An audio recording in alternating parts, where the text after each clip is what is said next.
Without planning तो आप date शादी की फिक्स नहीं करते, तो विदाउट प्लानिंग करके बच्चा कैसे पैदा कर देते हो? 3 इडियट में सबको एक चीज याद है, शुरू में स्पर्म की रेस। इंटीमेसी नहीं रहेगी तो वो कनेक्शन नहीं रहेगा, तो वो काम की तरह कर रहे हैं सेक्स को। बच्चे अपनी जो बातें हैं वो अपनी ही उम्र के लोगों से पूछ रहे हैं, उनको भी कुछ नहीं आता जाता। अगर आपकी शादी को 1 साल से ज्यादा हो गया और आप नॉर्मल सेक्स कर रहे हैं और आपके बच्चा नहीं हो रहा, तो उनके हस्बैंड मुझसे पूछने आए थे कि हम सेक्स कब से कर सकते हैं, तो मुझे ऐसी दवाई दे दो किसको दर्द ना हो। IVF में जाने से पहले आयुर्वेद में आओ, होम्योपैथी में आओ, नेचुरोपैथी में आओ, इंटीग्रेशन में आओ। हम लोग अगर IVF में जाने की जरूरत होगी, फीमेल्स ही बताया कि उनके हस्बैंड को सेक्स भी करना नहीं आता। हमेशा भारत में एक प्रॉब्लम है, बच्चा नहीं होना तो मतलब लड़की बांझ है। जब उनके स्पर्म्स में वो शक्ति ही नहीं है, वो ताकत ही नहीं है, वो बेचारे बेहोश हो जाते हैं। गर्भ से अंडा लिया और पुरुष से स्पर्म लिया, पुरुष मैस्टरबेट करके अपना स्पर्म डोनेट करता है, देता है। एक ना आजकल फीमेल्स अनवांटेड 72 पिल्स या आई पिल जैसी पिल्स बहुत ज्यादा यूज कर रही हैं। दादा परदादा जिस टाइम पे कॉन्डोम्स नहीं होते थे, उस टाइम पे लोग क्या करते थे, पीरियड्स का दिन जब शुरू होता था उसको 1 गिनते थे, उसके बाद 10वें दिन से लेके 18वें दिन तक। अभी जो हमारी इस टाइम पे कामसूत्र की बुक्स देखेंगे, सिर्फ उसमें पोजीशंस है। लेडीज ही गलत है, पुरुष तो हमारा मर्द है, वो तो पूरा शक्तिशाली है, वो तो घर से पैदा ही तलवार लेके हुआ है। अच्छा, अभी हमने आचार्य जी के साथ यहाँ की डॉक्टर को भी इनवाइट करा है, तो इनसे एक सवाल मेरा आपसे एक सवाल है इनफर्टिलिटी को लेकर के, आयुर्वेद में पॉसिबल है? बिल्कुल पॉसिबल है। आजकल 60% लोगों को ये प्रॉब्लम फेस करना पड़ रहा है। वो है स्ट्रेस की वजह से, आजकल का जो सेडेंट्री लाइफस्टाइल है उसकी वजह से। अगर आप देखेंगे MNCs में काम करने का कोई टाइम नहीं है, किसी भी समय कोई आ रहा है जा रहा है, सोने का टाइम नहीं है, उठने का टाइम नहीं है। तो सबसे इम्पॉर्टेंट जो है आपका सर्केडियन साइकिल है। हर काम के लिए हम बोलते हैं टाइम बहुत इंपॉर्टेंट है। Same is the case with our body. मतलब अगर आप बात करें खाने पीने की, जैसे पहले लाइट ही नहीं होती थी, सिर्फ सनलाइट के साथ सारी चीज़ें चलती थी, तो हमारी बॉडी जो बनी है बिल्कुल उसी तरह से बनी है। सनसेट के बाद अगर आप कुछ नहीं खाते हो तो आप अपनी बॉडी में चेंजेस फील कर सकते हो। और अगर आप देखते हो आप 12 बजे कुछ खा रहे हो या रात को 2 बजे खा रहे हो, तो आप सुबह के चेंजेस आप 3 दिन में ये चेंजेस फील कर सकते हैं। जैसे अगर आप रात को खाते हो, 3 दिन आप वो चीज़ फॉलो करो और 3 दिन आप वो चीज़ फॉलो करो कि आप 7 बजे के बाद कुछ भी नहीं खा रहे हो, तो आपको सुबह उठ के इतना लाइट फील होगा, आपको खुद लगेगा कि आज मेरे अंदर एनर्जी बहुत ज़्यादा है। क्योंकि 70% टाइम हमारी जो प्राण शक्ति होती है वो डाइजेशन में लगी रहती है। अगर आप शाम को 7 बजे खा लेते हो तो सुबह 5 बजे तक ऑन एन एवरेज आपका खाना जो है वो डाइजेस्ट हो जाएगा। बट अगर आप लेट खाते हो तो आपका जो डाइजेशन का काम, आपकी प्राण शक्ति पूरा टाइम उसी में लगी रहेगी और जो आपकी हीलिंग है वो आपकी बॉडी की हीलिंग नहीं हो पाती है। तो आपके जो बाकी ऑर्गन्स हैं वो उस तरह से डेवलप नहीं हो पाते हैं और उसी वजह से आपका जो मेटाबॉलिज्म है वो कहीं ना कहीं वीक हो जाता है। और आयुर्वेद में बताया गया है रस जो इम्पॉर्टेंट है, यानी डाइजेस्टेड फूड जो है हमारा, उसके बाद बनता है रक्त, रक्त के बाद मांस, मेद, अस्थि, मज्जा, शुक्र। शुक्र सिर्फ सीमन से नहीं कंसीडर करते हैं हम, वो हमारी मेल्स में भी होगा, फीमेल्स में भी होगा। Basically it is a part of immunity, जो आपकी इम्यूनिटी है। अगर आपका खान पान अच्छा है, अगर आपका लाइफस्टाइल अच्छा है, तो आपकी इम्यूनिटी भी स्ट्रांग होगी। और वो कहीं ना कहीं आपका जो बीज है, वेदर इट इज़ स्पर्म या ओवम, उसकी प्रोडक्शन पे, उसकी क्वालिटी वो बहुत मैटर करती है उस पर। मैं एक बीच में जोड़ना चाहूँगा चीज़। सबसे पहले आयुर्वेद में बोलते हैं बीज शुद्धि। बीज मतलब सीड, सीड मतलब जहाँ से उत्पत्ति होनी है। जैसे हमारी उत्पत्ति भी एक बीज से हुई है, एक बीज पुरुष से आया, एक बीज महिला से आया, दोनों मिले और बच्चा बना और गर्भ में जाके वो ठहरता है। तो सबसे पहले हम करते हैं काम बीज शुद्धि पे। सबसे हम स्पर्म की क्वालिटी और ओवा की क्वालिटी, ओवम की क्वालिटी यानी कि अंडाणु और शुक्राणु की क्वालिटी पे काम करते हैं, जिसको बोलते हैं बीज शुद्धि। दोनों का होता है, महिला पुरुष का। 7 दिन से 14 दिन तक उनको पंचकर्म कराना होता है, कुछ थेरेपीज करानी होती है, हमारे पास रहना होता है, हमारे पास आना होता है। या तो हमारे पास रहो आके या डे केयर में आ जाओ, आओ थेरेपी लो, घर चले जाओ। लगभग 7 से 14 दिन में हम पहले बीज शुद्धि करते हैं। अभी जो भारत में चल रहा है, किसी दिन भी कोई भी बिना प्लानिंग के बच्चा पैदा कर देता है। मतलब कोई दिन ड्रिंक की हुई थी जी, रात को बस हो गया जी, और वो गर्भ रख लेते हैं। तो ये बच्चे बाद में जाके उतने मजबूत नहीं होते। तो ये शब्द आता है डिजाइनर बेबी, वांटेड बेबी, कि आप कैसा चाहते हो, स्ट्रॉन्ग बेबी, वो प्लानिंग से ही होगा। अभी पूरे भारत में कोई भी किस दिन भी वो दारू का नाम ही 8 PM है, ड्रिंक की होती है जी, बोला थी ध्यान नहीं रखा जी, हो गया जी। हमें भी प्रॉब्लम आती है, हम पेशेंट को बोलते हैं 3 महीने बाद पैदा करना है भाई, 3 महीने तक ट्रीटमेंट चलेगा। लोग महीने बाद ही फ़ोन कर देते हैं, हो गया जी वो पीरियड्स नहीं आई सी, कंसीव हो गया। हम कहते हैं ट्रीटमेंट तो पूरा कर लेने देते, हमें वो गर्भ पूरा मजबूत तो कर लेने देते। तो प्रॉब्लम आती है इस टाइम, लोग ध्यान नहीं रखते, प्रिकॉशन यूज करते। अच्छा, जिनको 5 साल हो गए बच्चा नहीं है, वो सोचते हैं हो तो रहा ही नहीं है, वो हमारा ट्रीटमेंट लेते लेते प्रिकॉशन यूज नहीं करते, प्रेग्नेंट हो जाते हैं। तो ये गड़बड़ है मामला। आयुर्वेद बड़ा फास्ट है। तो जब डॉक्टर ने आपको बोला 3 महीने ध्यान रखना है, तो मतलब 3 महीने वो आपके लिए डिजाइनर बेबी प्लान करा रहे हैं। वो प्लान्ड बेबी होगा, वो स्ट्रॉन्ग बेबी होगा, वो हेल्दी बेबी होगा, बिकॉज पहले आपका बीज शुद्ध किया जाएगा, दोनों का, पुरुष का महिला का। 7 to 14 डेज में कुछ थेरेपीज होंगी, उत्तरवस्ती है, स्नेहन है, स्वेदन है, वमन है, विरेचन है, पूरी बॉडी को डिटॉक्स करेंगे। फिर पहले करी बीज शुद्धि, फिर आते हैं हम गर्भ शुद्धि। जो महिला के बॉडी में गर्भ है, उस गर्भ की शुद्धि होगी, जहां पे उस स्पर्म को, ओवम को 9 महीने रहना है। 9 महीने बाद तो बच्चा, एक हेल्दी बच्चा कहाँ बनेगा? एक हेल्दी गर्भाशय में। तो हेल्दी गर्भाशय मतलब गर्भ शुद्धि से होगा। फिर उसके बाद होता है गर्भ धारण। अब धारण हुआ, अब धारण के बाद उसको 9 महीने तक गर्भ संस्कार कराया जाएगा, कि मीन्स 9 महीने आपने क्या खाना है, क्या नहीं खाना, क्या ज़्यादा खाना है, क्या कम खाना है, मूड कैसा रखना है, व्यवहार कैसा रखना है, विचार कैसा रखना है, मतलब आपको मंत्र कौन से सुनने हैं, पाठ कौन सा करना है। What kind of baby you want, मतलब we can provide you that. अगर आपको चाहिए कि आपको सचिन तेंदुलकर भी एक ही बच्चे में चाहिए, आपको एपीजे अब्दुल कलाम भी एक में ही चाहिए, या श्री राम भी आपको एक में ही चाहिए, तो बस you have to write on paper and we can provide you that. आप प्लान करो उसको, पेपर पे लिखो कि मुझे ये क्वालिटी वाला बच्चा चाहिए। तो क्या करेंगे उसके बाद? हम ऐसी आपको डाइट बताएंगे, ऐसे मंत्र बताएंगे। आपने 3 इडियट्स में देखा होगा, या हमारी जनरेशन में भी ऐसे रहा है कि जो पेरेंट्स ने कह दिया वही करना है। 3 इडियट में सबको एक चीज याद है, वो शुरू में स्पर्म की रेस। हाँ। जब भी वो टीवी शुरू होता है, पिक्चर शुरू होती है, कई सारे लोग बोलते हैं हमारा बच्चा साथ बैठा, हम चैनल चेंज कर देते हैं। मैं कहा नहीं भैया, अब खुल के पूछो चलता है। आज की डेट में सबसे बात करनी पड़ती है। आजकल वो टाइम नहीं आया, आजकल वो टाइम नहीं है कि आप बच्चों से चीज़ें छुपाओगे। बच्चों को सब मालूम है, लेकिन बच्चों के साथ एक प्रॉब्लम है, बच्चे अपनी जो बातें हैं वो अपनी ही उम्र के लोगों से पूछ रहे हैं, उनको भी कुछ नहीं आता जाता, सोर्स गलत है। हाँ, तो इसीलिए हम लोगों ने, हमारी संस्था में हमने एक डॉक्टर की ड्यूटी लगाई है। हमने चैनल भी शुरू करा है बच्चों के लिए, सेक्स एजुकेशन का चैनल, मतलब छोटे बच्चों के एजुकेशन का चैनल, खुल के पूछो करके हमने शुरू किया है। प्लस जो अभी हम बात कर रहे हैं वो कर रहे हैं हम गर्भ बीज शुद्धि, फिर गर्भ शुद्धि, फिर गर्भ धारण, फिर गर्भ संस्कार, और जब बच्चा पैदा हो जाएगा फिर होगा बाल संस्कार, कि बच्चा भी जॉन्डिस लेके, आजकल देखो कितने बच्चे हैं जॉन्डिस से पैदा हो रहे हैं, पैदा होने का टाइफाइड हो रहा है, निमोनिया हो रहा है मैक्सिमम। सर वजह क्या है? कि वो नॉर्मल नहीं पैदा हो रहे। एक और प्रॉब्लम भी है ना, आईवीएफ के साथ एक प्रॉब्लम है। आईवीएफ के अंदर बच्चा डिस्टर्ब पैदा होने की, बीमारी सहित पैदा होने की संभावना भी डबल है नॉर्मल के मुकाबले। अगर नॉर्मली 100 में से 2 बच्चे तकलीफ में पैदा होते हैं, ऑटोइम्यून डिजीज लेके, या मस्कुलर डिस्ट्रॉफी लेके, या डायबिटीज वाले, या कोई कम दिमाग वाले, या दिल में छेद वाले, तो आईवीएफ में ये चांस डबल है। लेकिन आईवीएफ में लोगों को जाना मजबूरी है। तो मैं पूरे भारत से एक अपील करता हूं, जो भी आईवीएफ प्लान कर रहा है पहले आयुर्वेद में आए। आईवीएफ मतलब ऑपरेशन से? आईवीएफ नहीं, आईवीएफ ऑपरेशन नहीं होता, इन विट्रो फर्टिलाइजेशन, कि आपका अंडा निकाल लेंगे, उसका स्पर्म निकाल लेंगे और बाहर लैब में निषेचित करेंगे। और लैब में जब वो एग बन जाएगा, दोनों आपस में जुड़ जाएंगे, तब उसको पहले ट्यूब में और फिर वहां से गर्भ में ट्रांसफर कर देंगे। एक आर्टिफिशियल एनवायरनमेंट देके, आप बता दो एक मिनट। एक आर्टिफिशियल एनवायरनमेंट दिया जाता है, जिस तरह का एनवायरनमेंट हमारे गर्भ में है, लेकिन जो आर्टिफिशियल चीज़ है वो हमेशा आर्टिफिशियल ही रहेगी। तो अगर आप चाहते हो कि एक नेचुरल तरीके से आपका बच्चा हो, जैसे कि सर ने बताया कि 3 महीने बीज शुद्धि बहुत इंपॉर्टेंट है। रामायण सबने अगर पढ़ी ना हो तो सबने देखी तो है ही। जब राम जी का जन्म होने वाला था तो उससे पहले बहुत सारे हवन किए गए। हाँ। बिल्कुल, उन्होंने जो गुरुजी आए उन्होंने बताया कि इस तरह का आपका बच्चा होगा, लेकिन वो सब प्लान्ड ऑलरेडी कैसे था, क्योंकि उन्हें बताया गया था कि आपको ये चीजें करनी हैं।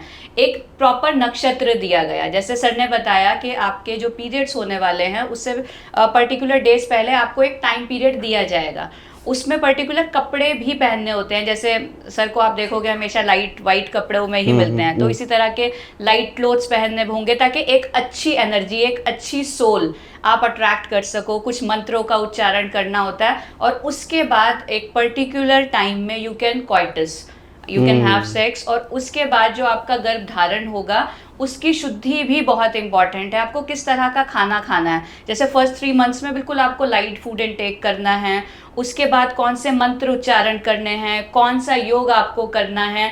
इवन अगर आप चाहते हो कि आपका बच्चा मैथमेटिक्स में बहुत अच्छा हो तो किस तरह के गेम्स आपको यूज़ करने हैं, उससे एलिमेंट्स से कैसे कनेक्ट करके रखना है, जैसे मिट्टी के बर्तन बनाए या कुछ आपने, अगर आप चाहते हो आपका बच्चा आर्टिस्टिक हो तो आप पेंटिंग्स कर सकते हो। छोटी छोटी एक्टिविटीज़, अगर आप आजकल देखोगे तो 3 महीने का बच्चा फ़ोन एकदम हाथ में पकड़ लेता है और वो 5 महीने में वो स्क्रॉल करना सीख जाता है, क्योंकि उसकी मदर ने थ्रू आउट प्रेगनेंसी लेट के फ़ोन यूज़ किया है। आप देखोगे जो बच्चा है वो टीवी देखते हुए खाना खाएगा या फ़ोन देखते हुए खाना खाएगा, उसका मेन रीज़न ये है क्योंकि उसकी मदर ने हमेशा जो फूड इनटेक किया है वो खाते हुए ही, टीवी देखते हुए ही खाना खाया है।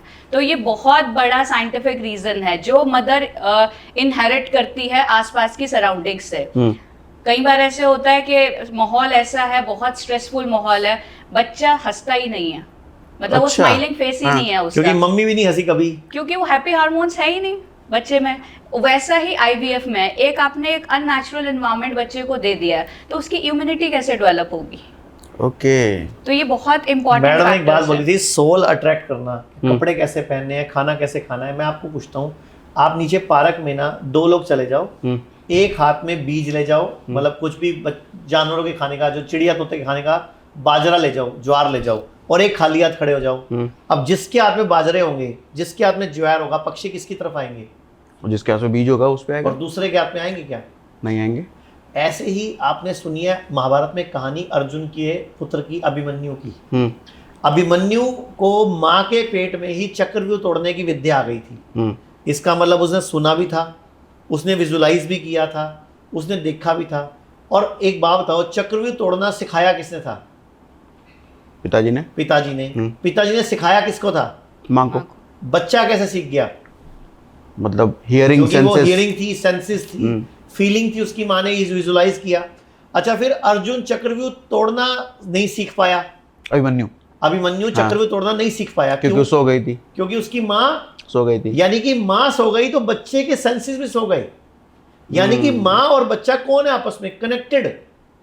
अगर माँ जाग रही थी तो बच्चा सुन रहा था, माँ सो गई, बच्चा को सुनना बंद हो गया। हाँ। हमारी माँ के पेट से ही तो जुड़ा हुआ बच्चा 9 के 9 महीने। तो माँ जो करती है, जो मैडम ने बोला, फोन स्क्रॉल करती है, टीवी देख के खाना खाती है, स्ट्रेस में रहती है, सेम बच्चा वैसे बनता है, हंसना भूल जाता है बच्चा, क्योंकि माँ नहीं कभी हंसी। माँ स्ट्रेस में रही, बच्चा स्ट्रेस में रहता है। माँ टेंशन में है तो बच्चा टेंशन में है। माँ सिगरेट के सुट्टे उड़ा रही है या किट्टी पार्टी में जाके ताश खेल रही है, या बच्चे के लंग्स वीक होंगे तो वो सिगरेट पी रही है तो बच्चे को नुकसान पहुंच जाएगा। अगर माँ इरिटेटिंग नेचर की है रे उस टाइम पे, तो बच्चा इरिटेटिंग नेचर का बन जाएगा। तो सारा इसको बोलते हैं गर्भ संस्कार। ये 9 महीने का प्रोसेस होता है।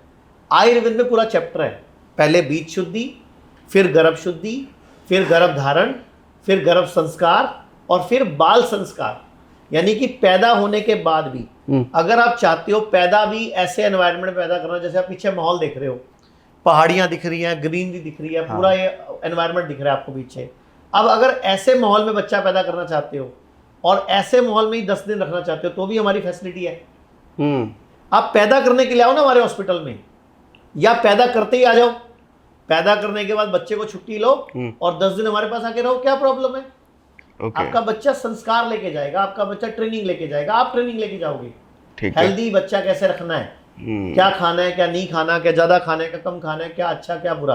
तो मैं पूरे भारत से अपील करूंगा, अगर आपकी शादी को 1 साल से ज़्यादा हो गया और आप नॉर्मल सेक्स कर रहे हैं और आपके बच्चा नहीं हो रहा, तो ये अखबार में, टीवी पे ऐड आती है कि आप आईवीएफ में जाओ। तो मैं आप लोगों को बोलना चाहूँगा, आईवीएफ में जाने से पहले आयुर्वेद में आओ, होम्योपैथी में आओ, नेचुरोपैथी में आओ, इंटीग्रेशन में आओ। हम लोग अगर आईवीएफ में जाने की ज़रूरत होगी, हम लोग खुद आपको गाइड कर देंगे कि ये केस आईवीएफ का केस है, ये आयुर्वेद से नहीं सॉल्व होगा। और बहुत जल्दी हम लोग भी एक इंटीग्रेटेड सेंटर, आईवीएफ और आयुर्वेदा का मिक्सिंग हम यहाँ शुरू करने जा रहे हैं, जिसको इंटीग्रेशन बोलेंगे। इसी हॉस्पिटल में जहाँ आप बैठे हैं, हम हिम्स पंचकूला में चंडीगढ़ के साथ, हम यहाँ पे आईवीएफ और आयुर्वेद का भारत का विश्व का पहला आईपीडी सेंटर खोलने जा रहे हैं। पूरे विश्व में अभी तक आईपीडी पेशेंट जो आईवीएफ पेशेंट है, उनके लिए आईपीडी अवेलेबल नहीं है, उनको डे केयर में जाना पड़ता है, पेनफुल इंजेक्शंस लगते हैं, बार बार डॉक्टर के पास आना पड़ता है, पहले एग चेक होगा, फिर उसके बाद जब वो अंदर बीज आ जाएगा, फिर उसके बाद उसका अल्ट्रासाउंड होगा, तो पेशेंट को कई चक्कर लगाने पड़ते हैं डॉक्टर के पास जब तक वो फर्टिलिटी नहीं होती। तो इस दौरान हम क्या करेंगे, आयुर्वेद की जड़ी बूटियां साथ देंगे, डाइट चार्ट साथ समझाएंगे, तो पूरा का पूरा प्रोसेस आयुर्वेद की मॉनिटरिंग में होगा, आईवीएफ का भी अगर होगा तो, अगर आईवीएफ की रिक्वायरमेंट है तो सोचो वो जो साइड इफेक्ट आने आईवीएफ के, जो महिला को ना साइड इफेक्ट आते हैं, क्योंकि वजाइना के अंदर इंजेक्शन लगता है, फॉलिकल डेवलप करना है ना, तो वजाइना के अंदर इंजेक्शन लगता है, और कई बार तो फॉलिकल हजारों की मात्रा में डेवलप हो जाते हैं, जबकि चाहिए 100, 150 या 50 होते हैं, और कई बार 2-4 ही डेवलप होते हैं, लेकिन कई बार हजारों डेवलप हो जाते हैं, तो साइड इफेक्ट भी होते हैं, कई वो हार्मोन्स है ना एक्चुअल में।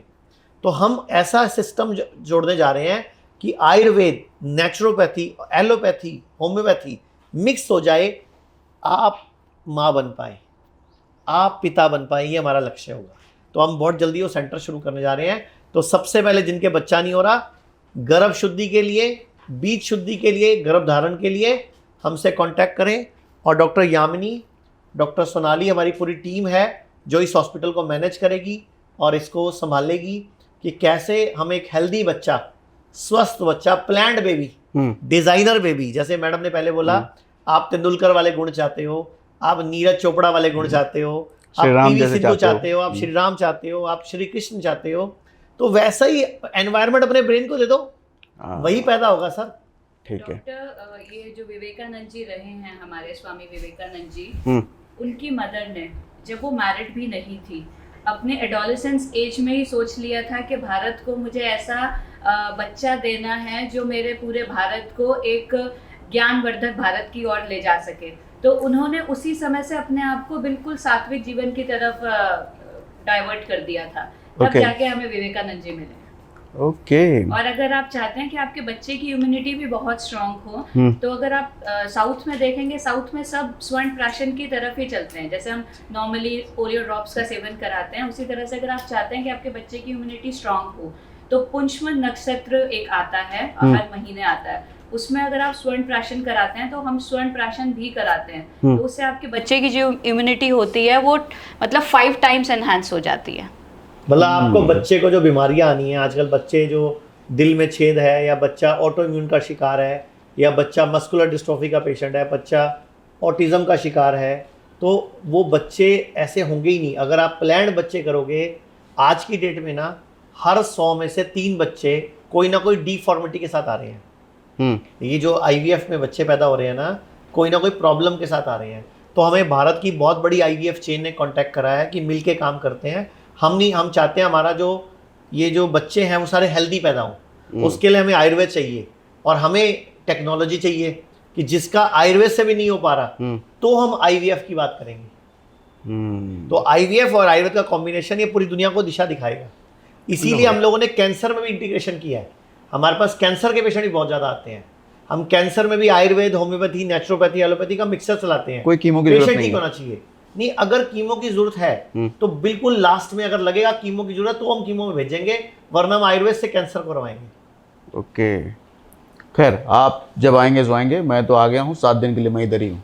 तो हमने फोर प्ले पे एक वीडियो बनाई थी कि फोर प्ले की इम्पोर्टेंस क्या है, और इंडिया में बहुत सारे ऐसे लोग हैं, मतलब फीमेल्स ऐसी हैं जिनको फोर प्ले के बिना अराउजल फील नहीं होता है। और मैं जब क्लिनिकल प्रैक्टिस कर रही थी, तो मेरे पास बहुत सारी फीमेल्स ये प्रॉब्लम लेके आती थी। आप बिलीव नहीं करेंगे, मेरे पास एक फीमेल आई, उनका 1 दिन पहले ही सर्जरी हुआ है, उनका मतलब उनका गॉल ब्लैडर रिमूव हुआ था। तो उनके हस्बैंड मुझसे पूछने आए थे कि हम सेक्स कब से कर सकते हैं, तो मुझे ऐसी दवाई दे दो कि इसको दर्द ना हो। तो मुझे कुछ चीज़ें बहुत डिस्टर्बिंग लगी। वैसे ही एक फीमेल आई हमारे पास, ये थोड़ा सा सच में डिस्टर्बिंग हो सकता है, ये चंडीगढ़ की ही बात है, मैं रिवील नहीं करूँगी नाम, वो हम कर नहीं सकते, बट केस बताती हूँ आपको। तो वो फीमेल आई हमारे पास, उन्होंने बताया कि मुझे वेजाइनल इन्फेक्शन है, मुझे मेडिसिन चाहिए। तो हमारे केस टेकिंग में ज़रूरी होता है कि हम पूछें आपके कितने सेक्शुअल पार्टनर हैं। तो मैंने उनको पूछा कि कितने सेक्शुअल आपके पार्टनर हैं। उन्होंने बताया कि थोड़ी देर वो रोई, उसके बाद उन्होंने अपनी स्टोरी बतानी शुरू हुई। उनकी शादी हुई थी जब से, उनके हस्बैंड शायद प्रोस्टिट्यूशन या किसी चीज़ में इन्वॉल्व थे। तो उन्होंने शादी कर ली, और शादी के बाद फीमेल को फ्रीक्वेंट वेजाइनल इन्फेक्शन होने शुरू हो गए। अब एक फीमेल को पता चल जाता है, मतलब पार्टनर को पता होता है, मेल को इन्फेक्शन था पहले से, तो उसने डिस्कस करा अपने पार्टनर से कि मुझे लगता है कि आपसे मुझे इन्फेक्शन हो रहा है, तो आप कॉन्डम ज़रूर यूज़ किया करो। तो वो उसकी ईगो हर्ट हो गई उससे। उसने बोला कि मैं नहीं कॉन्डम यूज़ करूँगा, और तुझे क्या पता, मेरी बहुत सारी सेक्सुअल पार्टनर्स हैं। दूसरे दिन से वो घर पे लेके आने लग गया, दूसरी फीमेल को वो घर पे लेके आने लग गया, और उसके सामने वो उसके साथ इंटरकोर्स करता था। फिर वो 1 साल बाद प्रेग्नेंट हुई, उसने अपने घर पे बताया, काफ़ी ज़्यादा लड़ाई झगड़ा हुआ, पर उसके पेरेंट्स ने बोला कि अब वही तेरा घर है, हम कुछ नहीं कर सकते इसमें। उनकी पहले से 7 बेटियां थी, तो ये भी इंडिया में एक बहुत बड़ी प्रॉब्लम है कि शादी के बाद पेरेंट्स, बहुत अभी भी ऐसी जगह है जहाँ पे पेरेंट्स बोलते हैं कि अब वही तेरा घर है, तू खुद से संभाल। तो ये चीज़ उसने मुझे बताई कि ऐसा ऐसा हुआ। फिर वो प्रेग्नेंट हुई, बच्चा हुआ, उसको लगा कि बच्चा होने के बाद सब ठीक हो जाएगा, जो नॉर्मली लोग बोलते हैं। बच्चा होने के बाद और वर्स होगी सिचुएशन। 2 साल का उनका बच्चा था, बच्चा रूम पे ही होता था, फीमेल रूम पे होती थी, वो और सेक्सुअल पार्टनर उसके मेल के रूम पे आते थे, उनके सामने वो उनके साथ इंटरकोर्स करता था। Oh my God. तो और अभी 7 साल बाद वो जब मेरे पास आई तो 7 साल हो गए थे उनकी शादी को, 2 उनके बच्चे थे।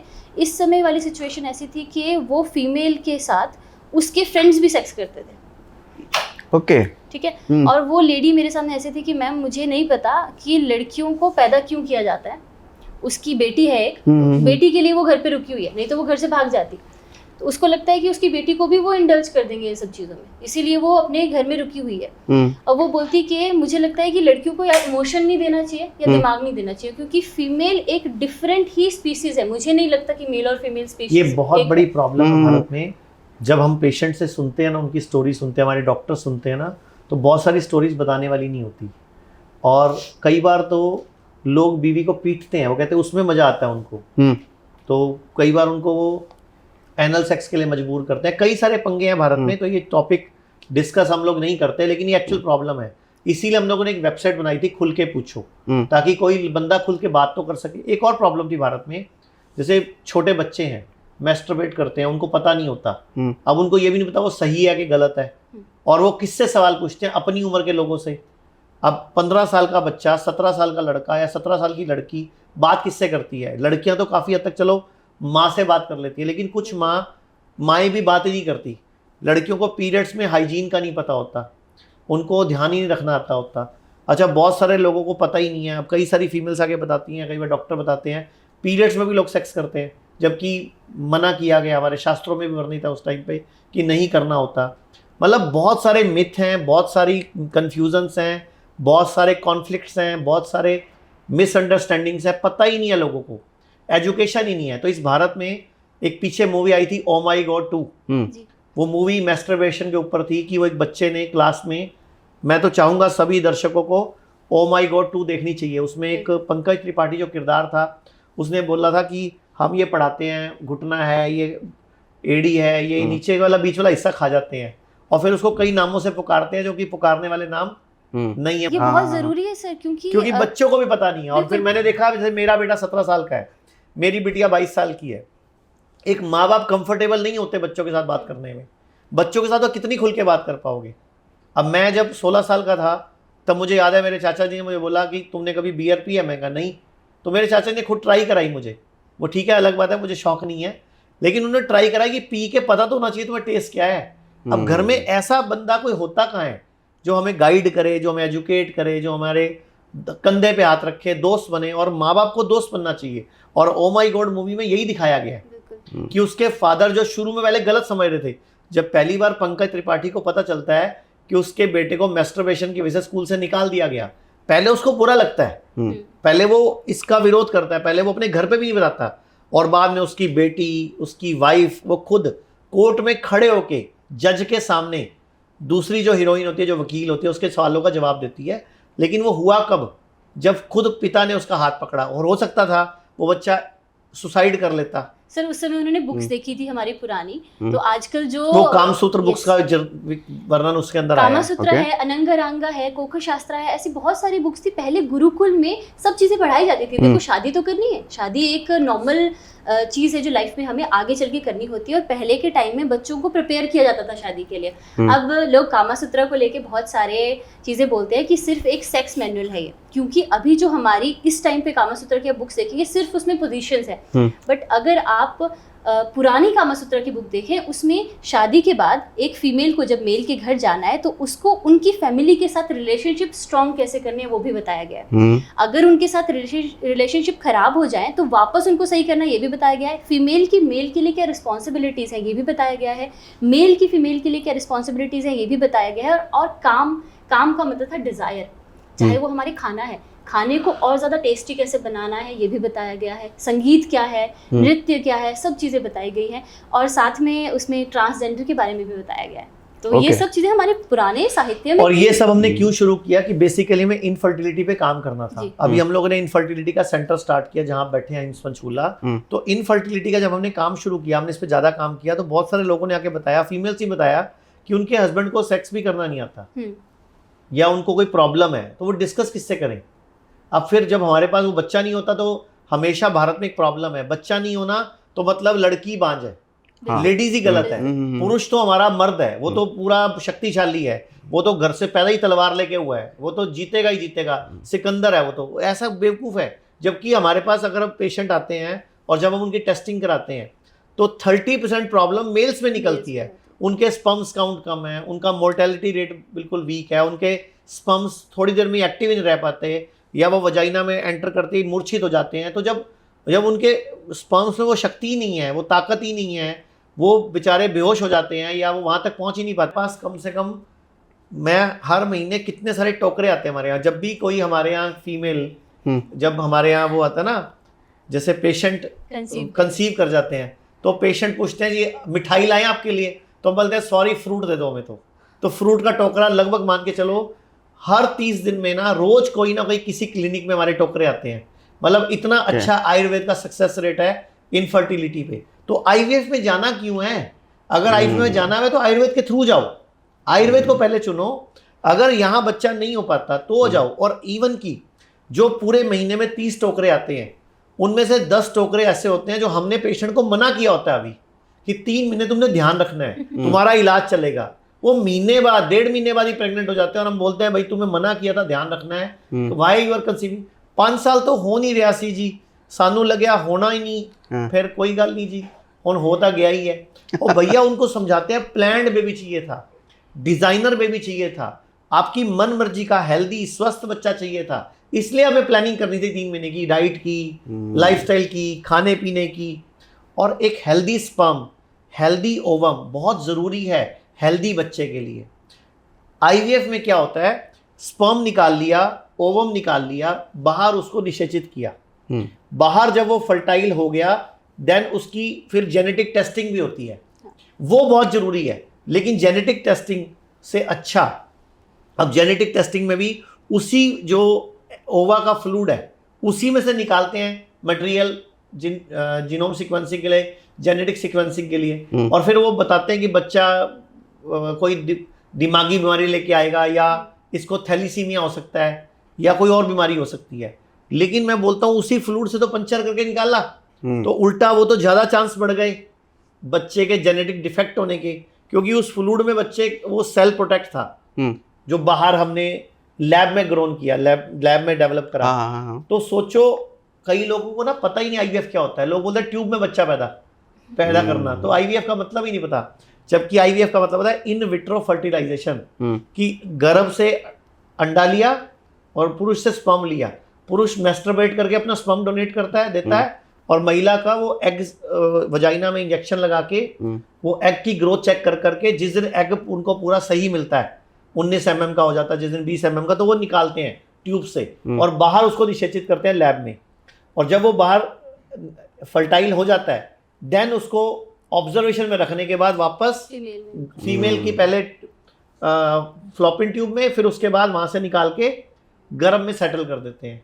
तो ये बाहर हुआ प्रोसेस है, एनवायरनमेंट में हुआ है। भले लैब में जितनी मर्जी मैंने डिसइंफेक्टेंट किया हुआ है तो भी कोई ना कोई डिफॉर्मिटी आने का चांस है। लेकिन आयुर्वेद के गर्भ संस्कार में कुछ भी अननेचुरल नहीं है, कुछ भी बाहर नहीं हुआ, अंदर ही हुआ है। कुछ हुआ ही नहीं, वो तो नेचुरल हुआ। लेकिन नेचुरल से पहले हमने 3 महीने तैयारी करा दी। जैसे अभी थोड़ी देर पहले डॉक्टर यामिनी ने बताया कि आज भी जो विवेकानंद जी की मदर थी, उन्होंने उस टाइम पे सोचा था कि मेरा बच्चा ऐसा होना चाहिए, और उन्होंने उस तरह से डाइट ली, अपना आहार विहार चेंज कर लिया, तो बच्चा विवेकानंद पैदा किया ना, और विवेकानंद को आज भी हम याद और करते हैं। थॉट्स के ऊपर बहुत सारी चीज़ें डिपेंड करती है। जैसे डॉक्टर यामिनी ने कहा था कि आप गीता पाठ करते हैं, अभी हम सेक्सुअल की बात कर रहे थे। सेक्सुअल वाला इसलिए भी हमने शुरू किया क्योंकि अगर ड्यूरिंग इंटरकोर्स फीमेल स्ट्रेस में है, जैसे फोर प्ले नहीं हो रहा है, physical intimacy is there but emotional intimacy is not there. Emotional intimacy नहीं रहेगी तो वो कनेक्शन नहीं रहेगा, तो वो काम की तरह कर रहे हैं सेक्स को, वो बिल्कुल भी नहीं करना चाहिए, तो उससे जो प्रोडक्ट निकलेगा वो बिल्कुल अच्छा नहीं होगा, उसमें भी कोई ना कोई डिफॉर्मिटी ज़रूर होएगी, या फिर वो इमोशनली उतना सही नहीं होगा। अब हमें अगर अपनी दुनिया को अच्छा बनाना है तो हमें किस तरह के लोग चाहिए, जो कि इमोशनल हो, जो समझ सके दूसरे इंसान को, जो ह्यूमन नेचर को क्या बोलते हैं हम, ह्यूमैनिटी जिनके अंदर ज़्यादा हो। बट अगर हम इस गंदी प्रोसेस के साथ, गलत माइंडसेट के साथ इंटरकोर्स कर रहे हैं, तो हम उस तरह का प्रोडक्ट नहीं बना सकते हैं, डेवलप कर सकते हैं। एक मैं और बात बोलना चाहूँगा। एक ना आजकल फीमेल्स अनवांटेड 72 पिल्स या आई पिल जैसी पिल्स बहुत ज़्यादा यूज़ कर रही हैं, और सिगरेट, स्मोकिंग, हुक्का, ये बहुत ज़्यादा। मैं गोवा पीछे गया था तो मैं देखा जितने भी बीच के ऊपर शेक्स बने हुए थे, उन शेक्स में जितने लड़के हुक्का पी रहे थे उतनी ही लड़कियां भी हुक्का पी रही थी। ये लड़कों के लिए भी गलत है, लड़कियों के लिए भी गलत है। हुक्का पीना, सिगरेट पीना, शराब पीना, बीड़ी पीना, सिगरेट पीना, सब कुछ नुकसान करता है। नशा तो हर तरह से मेल के लिए भी, फीमेल के लिए भी, और आने वाली संतान के लिए भी। तो इसीलिए हम पहले बोलते हैं गर्भ शुद्धि, शोधन, यानी कि अगर आपको बच्चा पैदा करना है, पहले 3 महीने पहले हम आपका आर्तव शोधन करेंगे, जिसको हम गर्भ शुद्धि बोलते हैं। और मेल का भी पूरी बॉडी को डिटॉक्स करेंगे, क्योंकि आयुर्वेद का सूत्र है सर्वेषाणाम रोगाणाम निदानम कुपिता मला, कि सर्व रोगों का निदान, कुपित मल को निकाल दो। तो 3 महीने हम क्यों मांग रहे हैं आपसे? 3 महीने आपको हमारे पास रहना नहीं है, रहना सिर्फ 7 से 14 दिन है। बाकी आयुर्वेदिक जड़ी बूटियां चलेंगी, होम्योपैथिक दवाई चलेगी आपकी, या डाइट चलेगी आपकी, मतलब क्या डाइट खानी है, क्या नहीं खानी है, क्या ज़्यादा खाना है, कम खाना है। 3 महीने आपको हम आपकी जो बॉडी में सिगरेट से, पान मसाले से, तंबाकू से जो ब्लड एसिडिक हो गया है, जो लीवर वीक हो गया है, आंतें वीक हो गई हैं, आपके स्पर्म की क्वालिटी खराब हो गई है, जहाँ स्पर्म बनते हैं वो ओज आपका विकृत हो गया है, आपका रस अच्छा नहीं बन रहा, जिससे रक्त अच्छा नहीं बन रहा, तो वो सारे प्रोसेस हम सेट करेंगे। देन 3 महीने बाद हम आपको बोलेंगे अब बच्चा पैदा कर लो। हम ही आपको डेट बताएंगे, क्योंकि बड़ी आजकल ना टीवी मार्केट में एक नई किट चली है, एक नई टेस्टिंग चली है, ओवोल्यूशन किस दिन आपका अच्छा होगा। अब आप अंधे से भी पूछ लो, अगर आपके पीरियड्स रेगुलर हैं तो आपका जो 13वां दिन होता है, 14वां दिन होता है, 15वां दिन होता है, इन 3 दिनों में अंडे सबसे बढ़िया क्वालिटी के बनते हैं। और एक कंपनी ने उसके ऊपर पूरी लॉन्च ही कर दी स्ट्रिप भी, जबकि पता है पीरियड का पहला दिन के बाद 13वां दिन, 14वां दिन, 15वां दिन प्रेगनेंसी डे है। पुराने टाइम पे जो हमारे दादा परदादा, जिस टाइम पे कॉन्डोम्स नहीं होते थे, उस टाइम पे लोग क्या करते थे, पीरियड्स का दिन जब शुरू होता था उसको 1 गिनते थे, उसके बाद 10वें दिन से लेके 18वें दिन तक वो लोग सेक्स नहीं करते थे, या सेक्स करते थे तो डिस्चार्ज बाहर करते थे। क्या होता था, वो 8 दिन ही एग बनते हैं, उसमें भी जो बेस्ट एग होते हैं वो 13, 14, 15 डे होते हैं। तो उन 3 दिनों को छोड़ दो, उससे पहले 3 दिन एक्स्ट्रा छोड़ दो, 3 दिन बाद में छोड़ दो, तो 9 दिन वो लोग क्या करते थे, संभोग नहीं करते थे। उससे पहले सेफ सेक्स है, उसके बाद सेफ सेक्स है, लेकिन ये रूल वहीं लागू है जहाँ पीरियड्स रेगुलर हैं। जहाँ इनरेगुलर है वहाँ ये दिन 1-2 दिन ऊपर नीचे होते रहते हैं। सर आजकल के टाइम में क्या ये चीज़ें आई भी मार्केट में क्यों? क्योंकि हर 10वीं लड़की को पीसीओडी है, जो रिप्रोडक्टिव एज में फीमेल होती है, हर 10वीं लड़की को पीसीओडी है, और पीसीओडी सबसे बड़ा रीज़न है इनफर्टिलिटी का आज के टाइम पे। और पीसीओडी को हम बहुत इजीली, और पीसीओडी के अलावा ना फीमेल को फेस पे हेयर आना, ये भी उसी का अपर लिप्स पे बाल आना, पेट पे बाल आना, बॉडी के हार्मोन डिस्टर्ब होना, ये बड़ी प्रॉब्लम है। वजह डाइट अच्छी नहीं है, सोने का टाइम गलत है, रात को फ़ोन बहुत लेट तक यूज़ करना, स्ट्रेस लेना। और एक मैं सारे मेल्स फीमेल्स को बोलना चाहूँगा, रात को सोते टाइम अंडरगारमेंट्स पहन के मत सोया करो। एक कभी भी लैपटॉप को गोदी में लेके यूज़ मत किया करो, गोदी में मतलब गोद में लैपटॉप नहीं रखना। पेट पे लेटे लेटे लैपटॉप यूज़ कर रहे हैं लोग, फ़ोन गोद में लग के यूज़ कर रहे हैं, वो सारे आपके स्पर्म्स क्वालिटी को, ओवम क्वालिटी को बर्बाद कर रहा है। तो ये फ़ोन है, इसकी रेडिएशन है, और जब सोते हो तो फ़ोन को कम से कम 12 फुट दूर रखो, यानी कि कमरे से बाहर रख के आ जाओ। एक घर में 24 घंटे इंटरनेट कनेक्शन ले रखा है आपने, वो 24 घंटे ऑन ही रहता है, तो रेस घूम रही है आपकी बॉडी में, वो आपके एग की क्वालिटी खराब कर रही है, आपके स्पर्म की क्वालिटी खराब कर रही है। तो रात को अपना वो जो नेट का कनेक्शन है तो उसका बटन ऑफ करो, और सोने से 1 घंटा पहले फ़ोन छोड़ दो, क्योंकि जो ये ब्लू लाइट है फोन की या टीवी की लाइट है, ये हमारे ब्रेन के हाइपोथैलेमस को लगभग 30 से 60 मिनट बाद तक सिग्नल उसको डिस्टर्ब करती है, यानी कि आपको साउंड स्लीप नहीं आएगी, नींद अच्छी नहीं आएगी। और जितने भी लोगों को रात को 1 से 3 के बीच में नींद खुलती है, अगर वो 11 बजे सो रहे हैं तो उनका लीवर सर्विस मांग रहा है। सर्विस हम कर ही नहीं रहे। मैंने अभी एक बात बोली थी, सर्वेषाणाम रोगाणाम निदानम कुपितामल, एक श्लोक था, इसका मतलब था सर्व रोगों का कारण कुपित मल है, यानी कि बॉडी में टॉक्सिसिटी है हर बीमारी का कारण। इसीलिए इनफर्टिलिटी में हम मेल फीमेल दोनों से रिक्वेस्ट करते हैं, जिनको भी बच्चा नहीं हो रहा और आईवीएफ की सोच रहे हैं, तो पहले 14 दिन या 7 से 14 दिन हमारे पास गर्भ शुद्धि के लिए, बीज शुद्धि के लिए आओ, फिर गर्भ धारण करो, फिर गर्भ संस्कार सीखो और फिर बाल संस्कार सीखो, हेल्दी बच्चा पैदा करो। आपने एक या दो तो पैदा करने हैं, तो बढ़िया क्वालिटी के बढ़िया संत पैदा करो, भगत सिंह पैदा करो, राजगुरु पैदा करो, सुभाष चंद्र बोस पैदा करो, नरेंद्र मोदी पैदा करो, सचिन तेंदुलकर पैदा करो, जो मर्जी पैदा करो।